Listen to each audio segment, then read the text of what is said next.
Welcome to this episode of Around Kitsap. It is a rainy, blustery day here in Hansville, and we are at the perfect place for a storm, the Point No Point Lighthouse. We're so excited to head inside and learn some history and how you can get involved in this awesome piece of our county. Let's head indoors.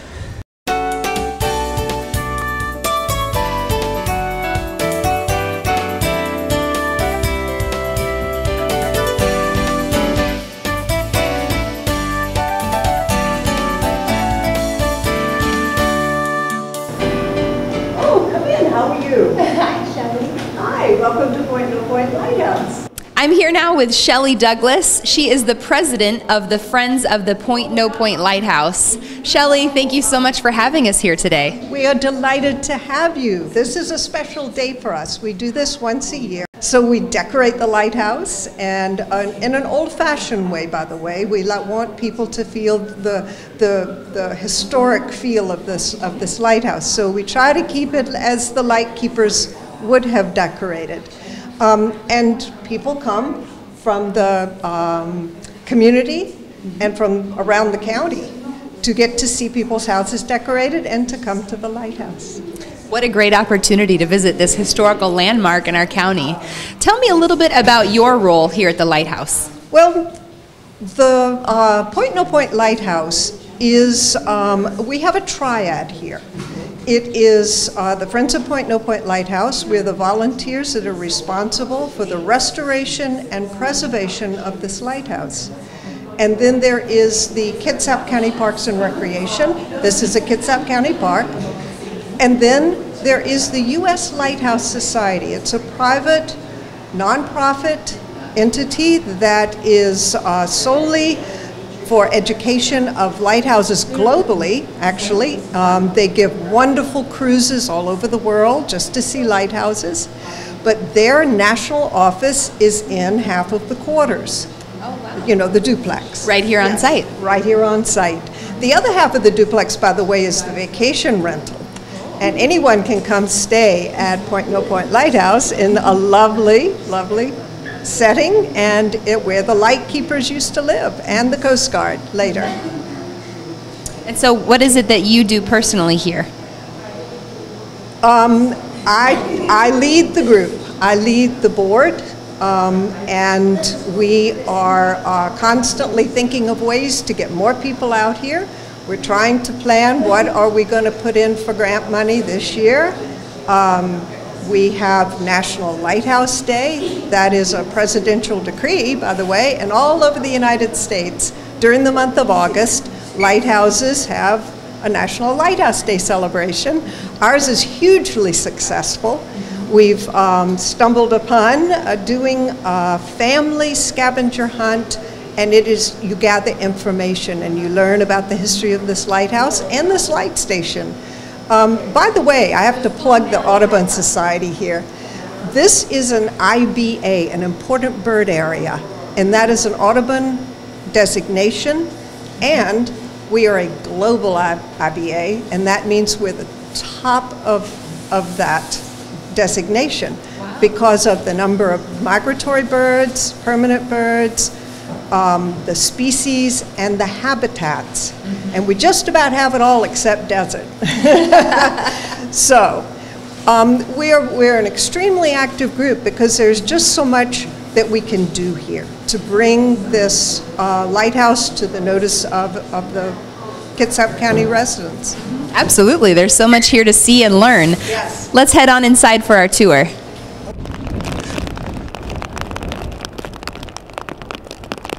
Well, this is part of the original lighthouse. These two rooms are the original lighthouse, built in 1879. This is the tower room, the lovely, lovely steel ladder, and you'll notice the bend goes up to the lantern where the Fresnel lens is. And the bend in the ladder made it so much easier for the lightkeeper, assistant lightkeeper, to go up.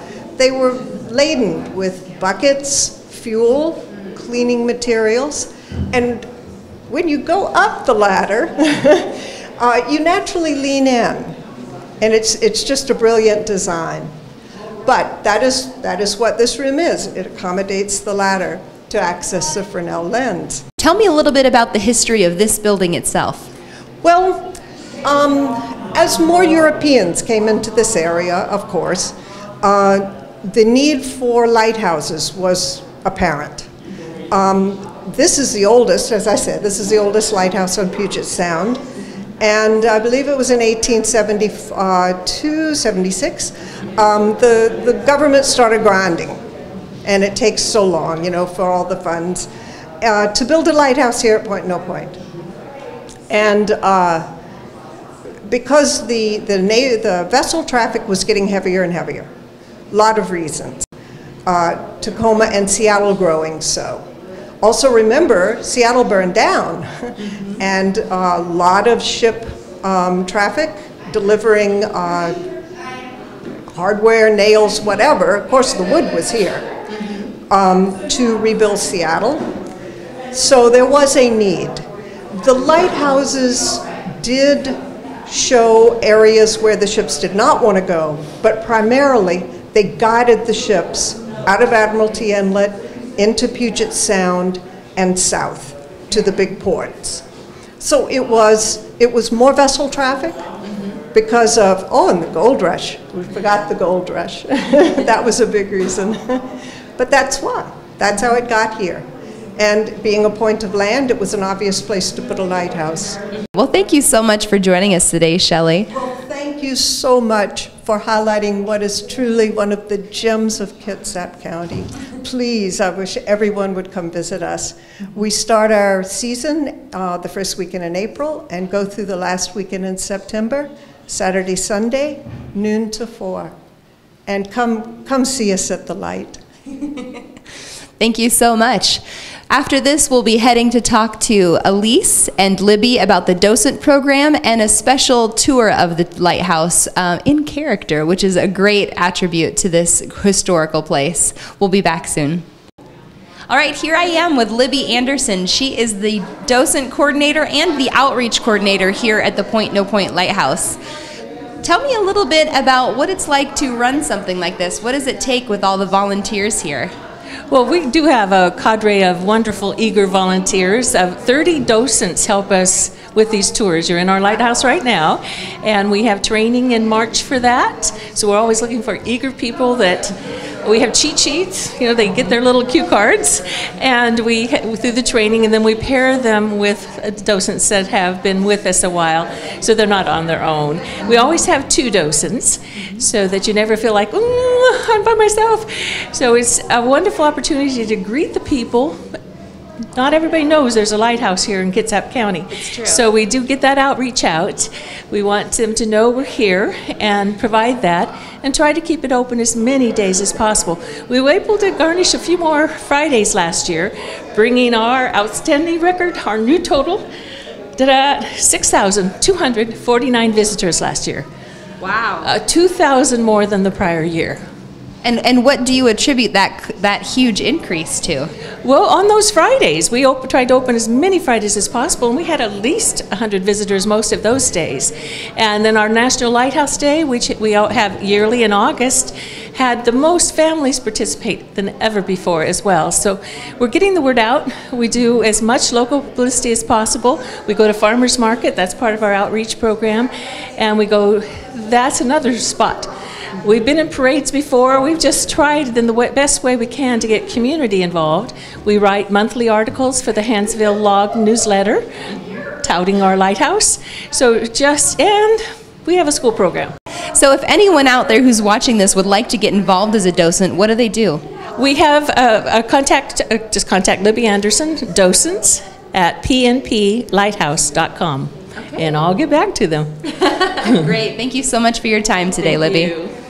I'm here in the workroom of part of the original lighthouse. We're standing here close to the front door, and Elise Krager has been a docent here for about a year. Elise, I understand that you give a special kind of tour here at the lighthouse. Tell me a little bit about that. Yes, thank you, Constance. This is a wonderful little place for families, and it's got a great beach. And I do a walking tour outside the lighthouse as Miss Maggie. Ooh, and tell me about Miss Maggie. Miss Maggie, I dress as a 19th century lady. who represents the families, the keepers' families who worked here and lived here. Welcome, welcome. This is our beautiful lighthouse station, Point No Point Lighthouse Station in Hansville, Washington. This is the oldest lighthouse station on Puget Sound, built in 1879, and it marks the entrance to Puget Sound from Admiralty Inlet. So welcome, my name is Miss Maggie, and I'd like to offer to have you join me on a walking tour of the area around the lighthouse. We have docents on Saturdays and Sundays, and I think Friday afternoons, that are inside the lighthouse. But I do a walking tour of the area around it, and I'll share with you some of the stories of the history of this area and the beautiful beaches that you can also enjoy and the gorgeous views all around us. This is just a spectacular piece of property. It's managed, the lighthouse station is managed by the Kitsap County and the Friends of Point No Point Lighthouse. Mm-hmm.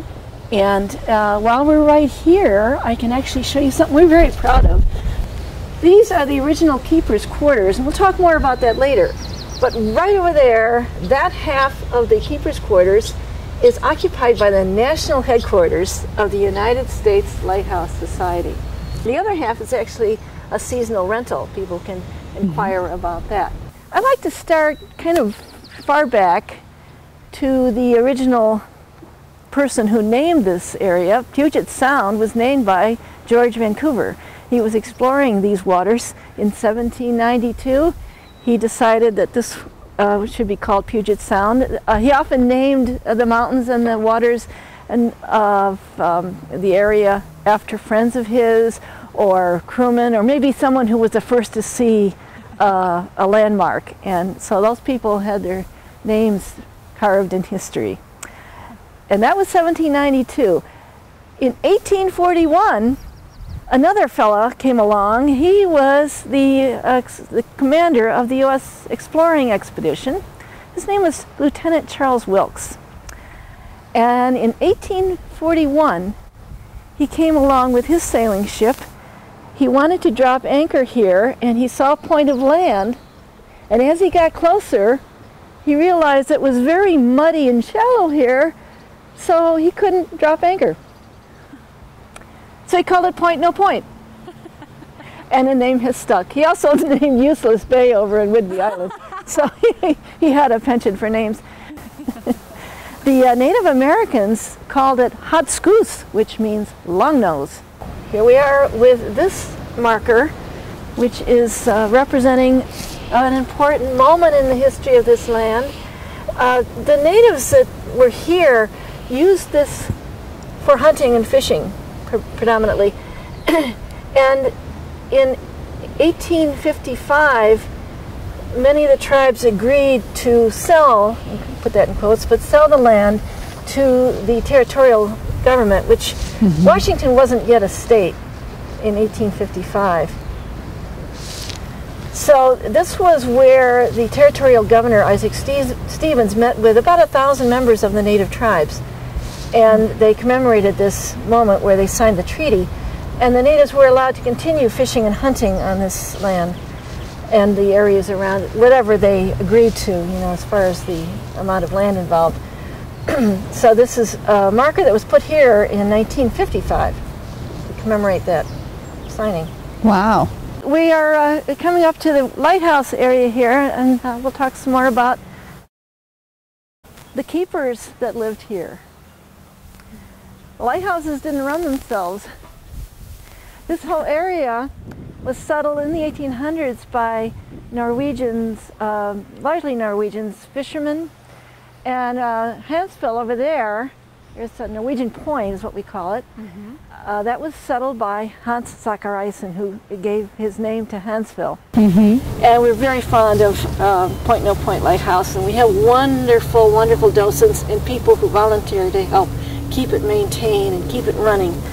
Okay, so it's actually an active lighthouse to this day.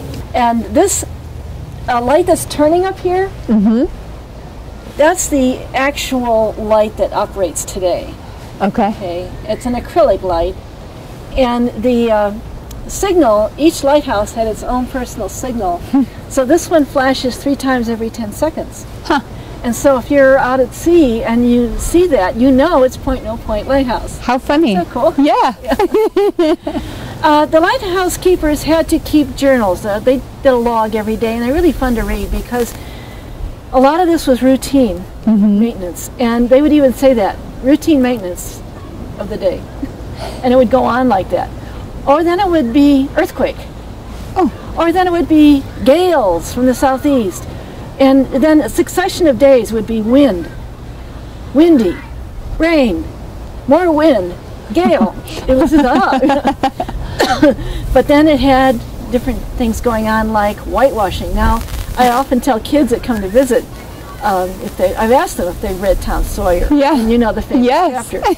I said, well, they could have used some friends then because the kids had to help mix the whitewash and apply it. They would be whitewashing fences and buildings. It was constant because the salt water and air was very hard on these areas. Okay? Sure.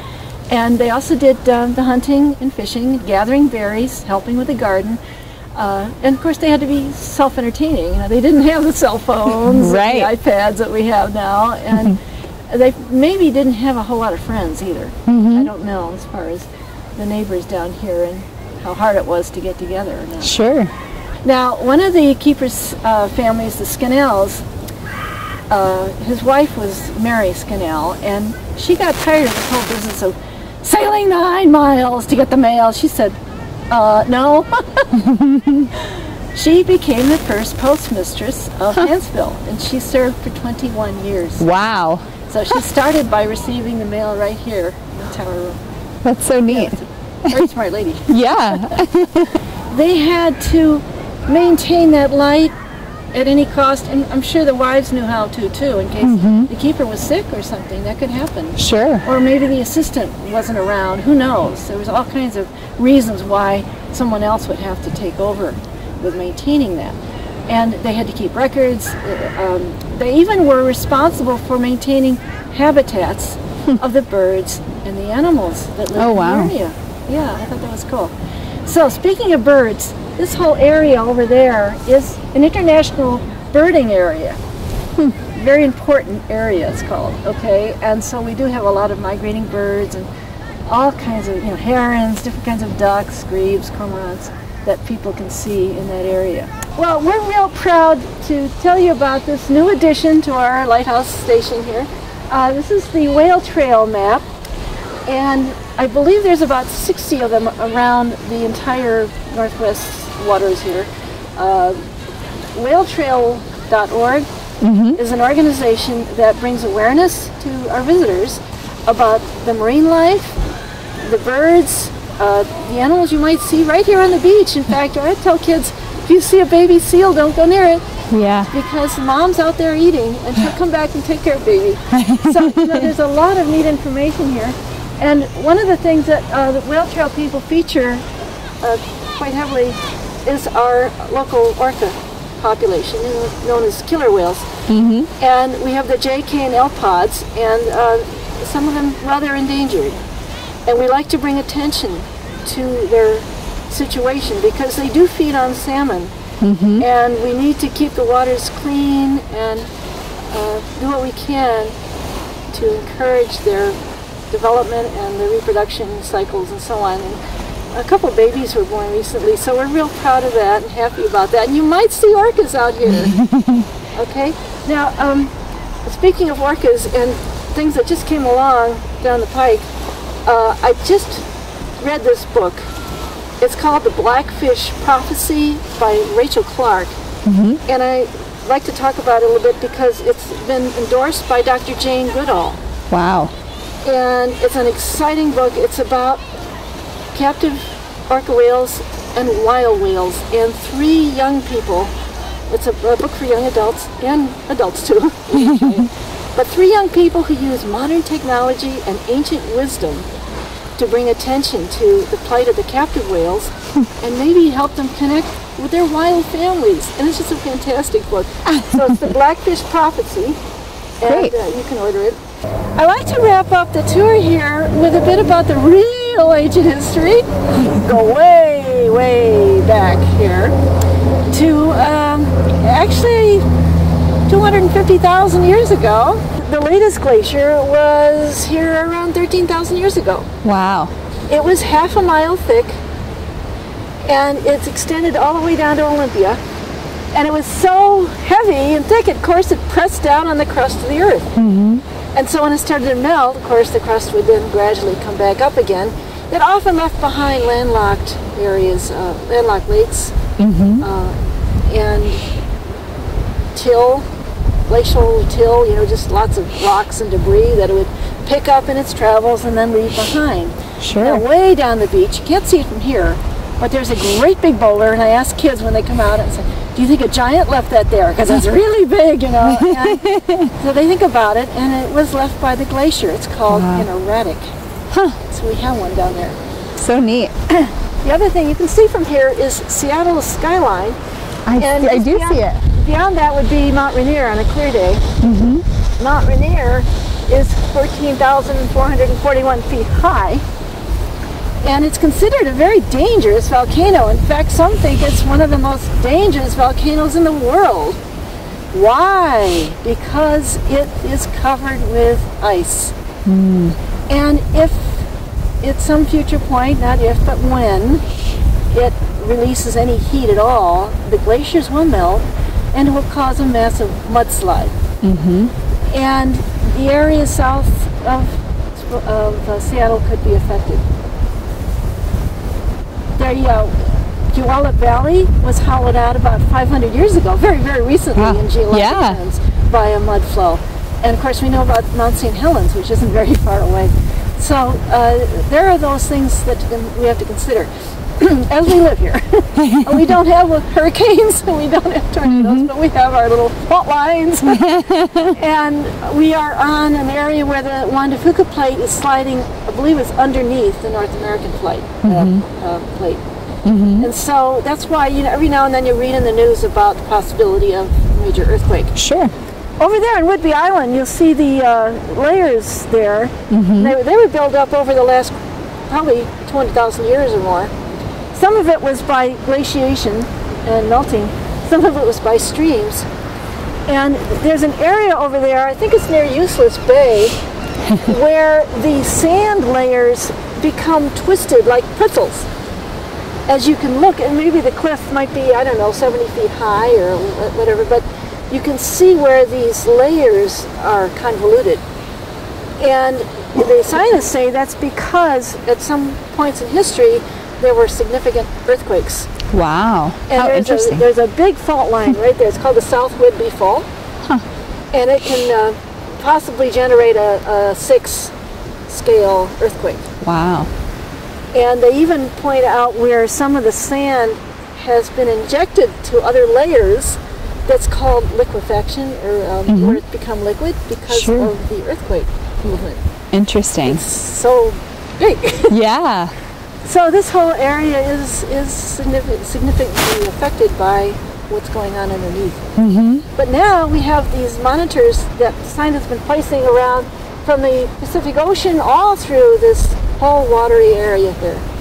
And they monitor what's going on down below. It's quite exciting. Absolutely. Okay. So there we have it. Great. Well, thank you so much for the tour today, Elise. This is amazing history and so interesting to learn about how light keepers and really how this whole area developed. It's fascinating. It is, and it's a beautiful area to boot. So yeah.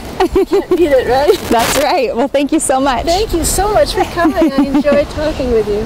Here we are in the middle of a winter storm at the top of the Point No Point Lighthouse. Really, words can't even describe it. My inner child is just freaking out to be able to be standing up here next to this original Fresnel light that guided ships for a lifetime, and to stand here above the waters on the coast of Hansville. I mean, I'm really pretty speechless, folks. I'm having a hard time coming up with great words to say for the camera because it's so beautiful up here and there's so much history, so much going on in these moments. I'm so glad that you could join us for this visit to the Point No Point Lighthouse. A huge thank you to Shelley and Libby and Elise for joining us and taking the time not only today to share their story, but to continue the great work up here to restore this wonderful historical place in Kitsap County, to keep it going and to keep educating generations on this amazing landmark in our county.